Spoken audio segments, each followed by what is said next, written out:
Hi, this is Tom Pritscher again with the Mind Game 3, and today we're going to talk about the ego.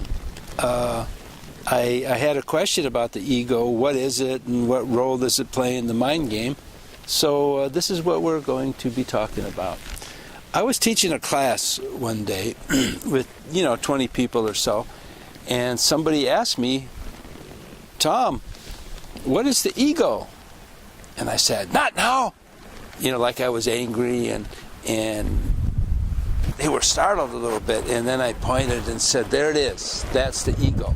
They're being getting a little angry, and why did he yell at me? And that's one side of it, but the real thing is not now. Not now is the ego. If you're in the moment, if you're totally there with what's happening, with awareness, that's not the ego. So the ego is not now. Remember how we talked about the tears in the fabric of your being, and that's how the ego gets started. Something happens that's not right when you're an infant, and it's like having a tear in the fabric of your being. And because you don't have the necessary skills to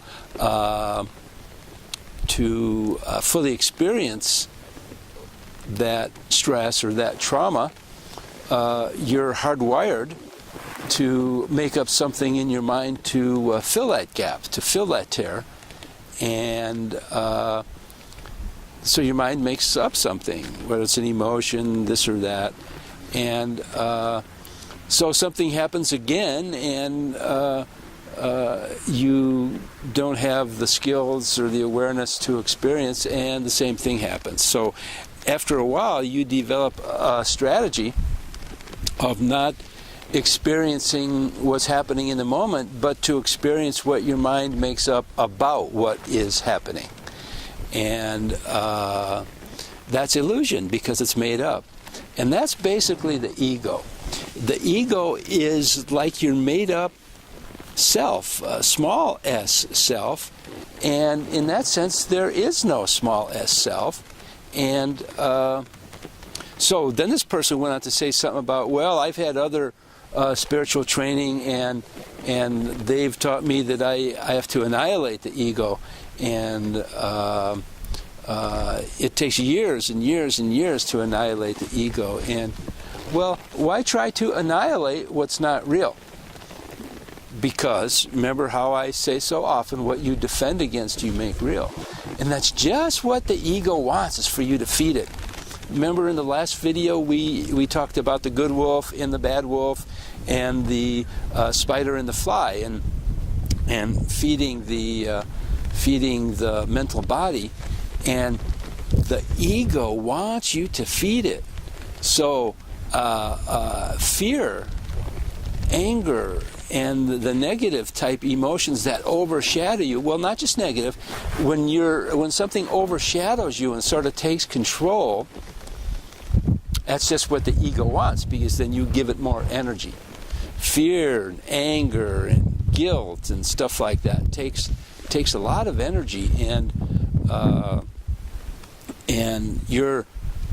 you get to the point where you're defending against the fear and the anger and guilt and whatnot, and that's feeding the ego. That's the bad wolf, in the sense, the ego is not the enemy, but it seems like the enemy when it's controlling us, when it overshadows us, when for so many years we developed that strategy of not experiencing what's happening in the moment.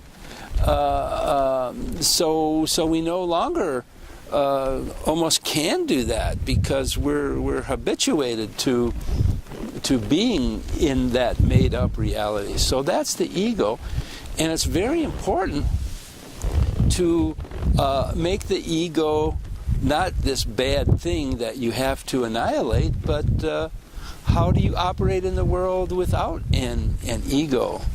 In the good sense of the ego. So the ego is not necessarily bad.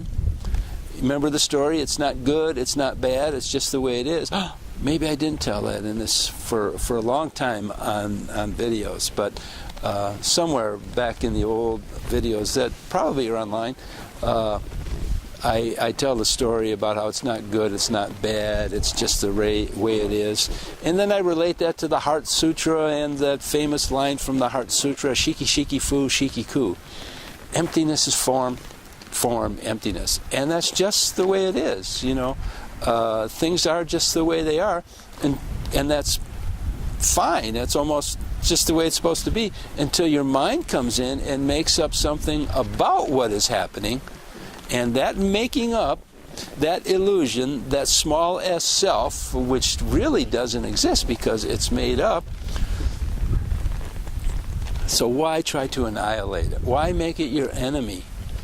Make it your friend in the sense that we need the ego to operate in the world, or your sense of individuality. So ego is not a bad thing. And then this person also asked about the amygdala, and it scared this person when I said, I talked about when you're in that stress response and you're like this. I was talking about the eye movements and breath meditation, which is very important. And what happens when you're stressed out or there's some trauma, the job of the amygdala right in here in the brain, in the limbic system, its job is to put you into the stress response, the fight or flight response. And so the amygdala turns on, and then when you recover from the stress and trauma, or it closes down a little bit. Well, what I meant was that you don't shut down the amygdala, because if you did, the amygdala does a bunch of other wonderful, beautiful things, and the stress response actually is a wonderful, beautiful thing. We need all that, but so we don't shut down the amygdala. But what we shut down is the amygdala sending signals to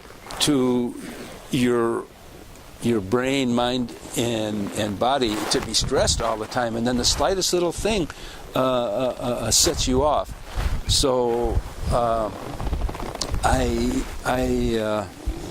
think that the amygdala and doing the eye movements and the breath, we access the whole brain, and with the full, slow, long, steady breath and eye movement, we access the different areas of the brain, and then when we release, the eyes and the breath center, and then we ground and center that energy. So we access, we energize, and we ground and center that energy. Well, that ground and centering is balancing out the brain energies from the different parts of the brain that when they're off balance, that's what gets you into trouble. So we'll talk about that much more, the different areas of the brain and how the energy, when it gets off balance, the different problems. But the newer fMRI studies, they have mapped out, they have a list of human problems, real long list. And from looking at which area of the brain lights up on the fMRI, they have mapped out which area of the brain corresponds to certain problems that people have. And so the eye movements and the breath is the start to bringing the brain energy into balance and energize the whole brain, ground and center that energy. And so, the first direction is upper left, upper right, lateral left, lateral right, lower left, lower right, straight down, and then straight up, and then you start over again. And and while accessing the brain, you're doing this long, slow, silent, steady breath with no pauses, and it feels really good. So that's just the start of all this.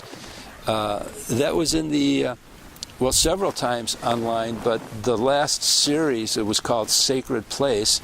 It's number 2 or 3 in there, the eye movements and the breath, and the second eye movement and breath meditation is on there too. And